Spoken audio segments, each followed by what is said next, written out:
Police say 65 people were injured when a car rammed into a crowd of Liverpool soccer fans in the UK celebrating their team's Premier League championship, and 11 remain hospitalized today. The 53-year-old car driver has been arrested on suspicion of attempted murder. The detective chief superintendent adding the man is also being held in suspicion of dangerous driving and driving on drugs.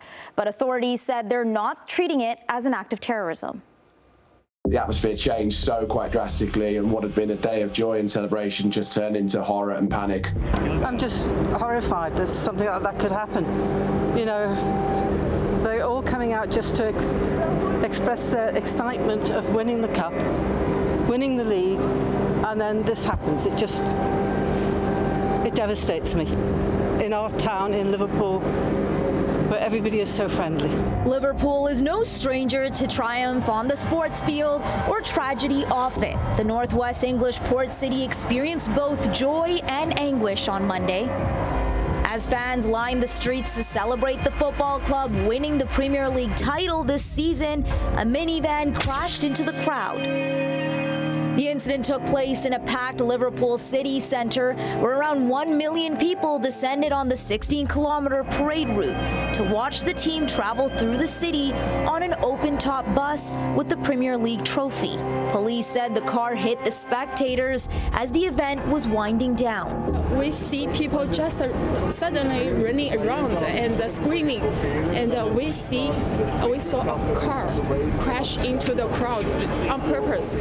I can very sure on purpose he crashed on the crowded, maybe 4 to 5 people, and I saw a white woman just under the car, and many people, maybe around 20 people, just go to the car and smash the window. British police believe the incident was isolated and not an act of terrorism, but have not said why or how a man was able to drive at crowds celebrating in the streets. It is believed the driver of the Ford Galaxy car involved in this incident was able to follow an ambulance onto Water Street after the roadblock was temporarily lifted, so that the ambulance crew could attend to a member of the public who was having a suspected heart attack. Can you shed any light on why that car was allowed to enter such a busy area? This is absolutely the questions that certainly I've asked. I know locally, police, council, other partners, they're all asking that question to try and understand what happened, what went wrong, why did that car manage to get into that area. I don't have the answers as yet. The police are obviously working through that. They're talking to different people on site to try and understand how that happened. Authorities say a 53-year-old man from West Derby is in custody after being arrested on suspicion of attempted murder, dangerous driving offenses, and driving while unfit through drugs.